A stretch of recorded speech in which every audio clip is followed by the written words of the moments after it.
អនុប្រយោគវាមានពីរប្រភេទដែលមានឈ្មោះថា independent clause ហើយនិង dependent clause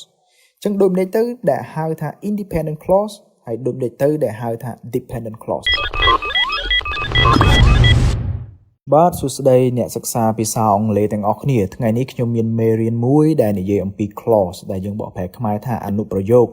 ឬមួយក៏ clear រណបអញ្ចឹងកុំឲ្យខាតពេលយូរតោះយើងនឹងសិក្សាទាំងអស់គ្នា What is a clause ដូចនេះទៅដែលហៅថាអនុប្រយោគ A clause is a group of words that contains a subject and a verb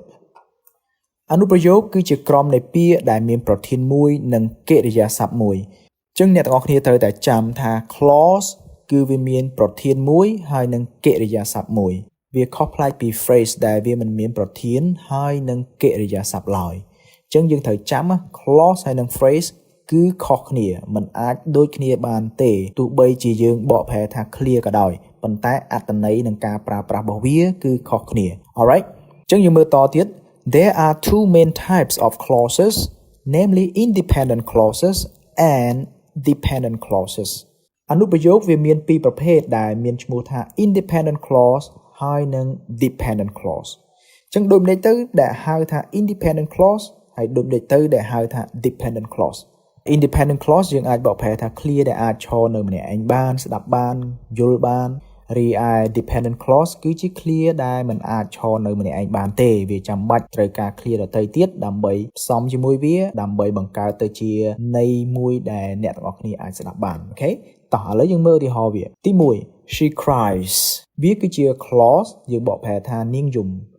She គឺជា subject ហើយ cries គឺជា verbអ្នកនរគ្នាមានចាប់អារម្មណ៍ទេថា clear មួយនេះវាខ្លីវាមានតែ subject ហើយនិងកិរិយាសព្ទមួយហើយយើងគិតថាវាស្ដាប់បានទេទាំងអស់គ្នាជាក់ស្ដែងវាគឺជា clause អ្វីជាក់ស្ដែងវាគឺជា independent clause មូលហេតុអីបានយើងថាវាជា clear ដែលអាចឈរនៅម្នាក់ឯងបានពីព្រោះអីយើងស្ដាប់មើល She cries នាងយំស្រីកាយំស្រីដាយំលោកសុកយំឃើញទេកាលណាយើងនិយាយបែបហ្នឹងយើងអាចស្ដាប់បានយើងយល់អត្ថន័យវាបានមានន័យថា clear មួយហ្នឹងគឺជា independent clause ដែលវាឈរម្នាក់ឯងបានមិនចាំបាច់ clear ដទៃទៀតមកបូកផ្សំជាមួយវាឡើយអូខេនេះហើយគេឲ្យឈ្មោះថា independent clause ទី2 Jack laughs វាគឺជា clause បកប្រែខ្មែរថា Jack សើច Jack គឺជា subject laughs គឺជា verbអូខេចឹងវាគឺជា independent clause កាលណា Jack laughs យើងស្ដាប់បានហើយលោក Jack សើចលោកសុកសើចអ្នកស្រីមិថុនាសើចខ្ញុំសើចអ្នកសើចពាក្យទាំងអស់ហ្នឹងសុទ្ធតែយើងអាចស្ដាប់បានចឹង clear មួយនេះគឺគេឲ្យឈ្មោះថា clear independent clause clear ដែលអាចឈរនៅម្នាក់ឯងបានអូខេតោះទី3 when Mr. Sok drives វាគឺជា clause យើងបកប្រែខ្មែរថានៅពេលលោកសុកបើកបរចឹង when គេឲ្យឈ្មោះថា subordinating conjunction យើងបកប្រែថាឈ្នាប់ដែលវាបញ្ជាក់អំពីពេលវេលា alright ហើយ Mr. Sok គឺជា subject ហើយ drive គឺជា verb អញ្ចឹងវាបាន clause មួយឯងប៉ុន្តែ clause ហ្នឹងថាតើវាជា independent clause ឬក៏វាជា dependent clause ជាក់ស្ដែងវាគឺជា dependent clause គឺជា clear ដែលមិនអាចឈរនៅម្នាក់ឯងបានដោយសារតែវាមាន subordinating conjunction ដោយសារតែវាមានឈ្នាប់ណា when នេះដើរនៅពីមុខ subject ចឹងហើយវាមិនមែនជា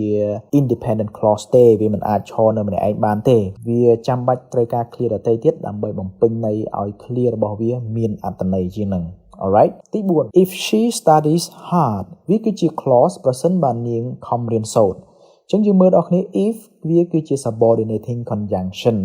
វាគឺជាឈ្នាប់ដែលវាផ្ដោតទៅលើ condition ដែលយើងបកប្រែខ្មែរថាលក្ខខណ្ឌយើងទាំងអស់គ្នាមានចាំទេថាបើយើងនិយាយអំពី